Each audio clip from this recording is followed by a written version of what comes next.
So I was diagnosed with bipolar disorder when I was 12. I saw countless doctors, therapists, psychologists, social workers, and everything in between all through the years. And it took being in my 30s and being on TikTok to learn one of the most important words about depression. The word is anhedonia, and what it means is the inability to feel pleasure from things. If you're suffering from depression and people around you have accused you of not even trying, this is probably what's going on. See, anhedonia works in what we call a positive reinforcement cycle, and despite the fact that it's got positive in the name, there is nothing positive about them.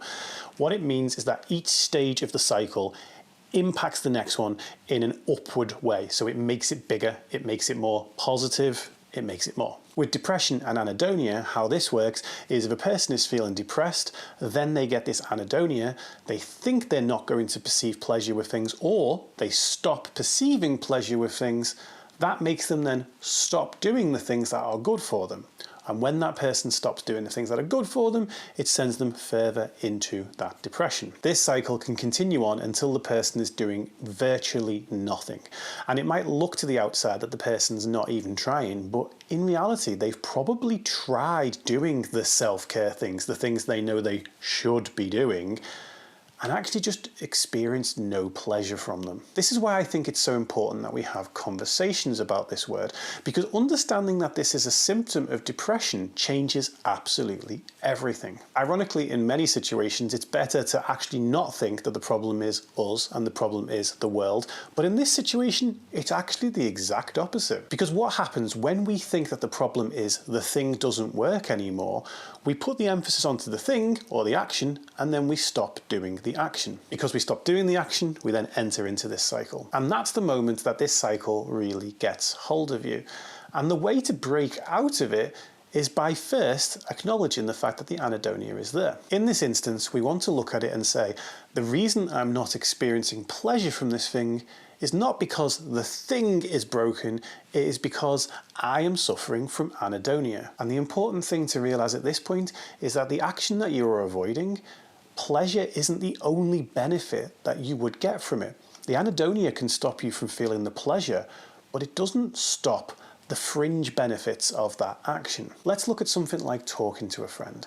In that moment of anhedonia, it can feel like this is pointless, therefore why should I open up to anybody, therefore why should I talk to anybody, therefore I'm going to shut myself off and be alone. In those situations, what actually happens is over time you make it harder and harder for yourself to re-establish connection. That actually pulls you further into the depression. The idea that you've not spoken to somebody, or you probably going into the headspace of thinking everyone thinks I'm weird, everyone thinks I'm depressed. That specific mindset will make it so much harder for you to rebuild things once you are starting to feel well again. Meanwhile, if you actually spend that time with that friend in that moment, you might not be experiencing the pleasure of it, but you are still strengthening that friendship bond that is there, and you're giving your brain less ammunition to use against you in the moments when you are starting to feel better again. Now, my first experience of learning the word may have come only a few years back from TikTok, but my first experience of experiencing this and then doing the opposite was many years back. We got a dog, his name's Digby, he's a chocolate Labrador, he's very old now, he's nearly 14 in human years, so that makes him like 112 in dog years. And because I work from home, and at the time my wife worked in an office, it was my responsibility to give him his daytime walks. Now, when I was in a depressive state, I did see this as an extra responsibility, an extra pull on my time, but it wasn't something that I just stopped doing. And in fact, I would actually get out and actually go for these walks outside in nature, get in the fresh air, move in my body, and I would know that that walk wouldn't make me feel the same way that it would when I was already feeling good.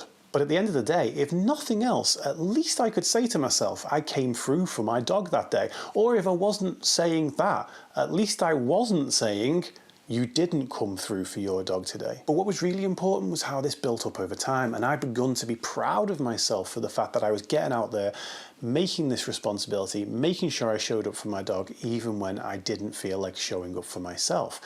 That was powerful because over time, that led to something where I could say, you know what, I thought I could do nothing today, and I managed this, and I'm proud of myself for that. And this is the case with so many of our positive coping strategies.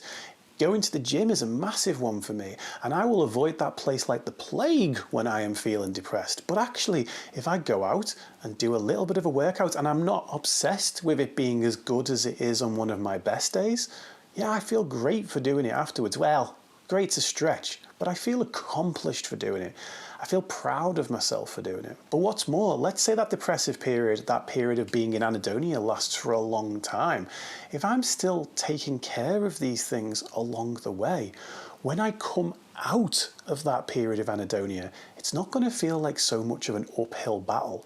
And that is massive. I've done another video about moving the goalposts and resetting your goals based on where your momentum is, and you can watch that video here. But this is the true key of understanding anhedonia. You don't do the thing to feel the pleasure. You do the thing for the other benefits of it. You do the things so that future you has an easier path when you come out of the other side. What your mind is telling you is that self-care doesn't work. And there's a visual I like to use for this, which is imagine you are standing on a box of self-care in the shallow end of a swimming pool, and that box of self-care is enough to keep your head above the water. But then when life gets difficult, you move into the deep end of the pool, and that box no longer is doing the trick. We don't boot the box out from underneath us and just sink deeper. What we do is we build those boxes up so that we can get to the surface. Because actually, if you've ever experienced depression, the reason I use this analogy is because that's exactly what it felt like. The difference between when the depression is on and off. And even though it is a scale, this is how it feels. It feels when you are in depression like you can't breathe. And when you're out of it, it suddenly feels like you can breathe again. And the way out is not kicking that box out from underneath you and sinking further down. It is to double down on how much you are worth that self-care.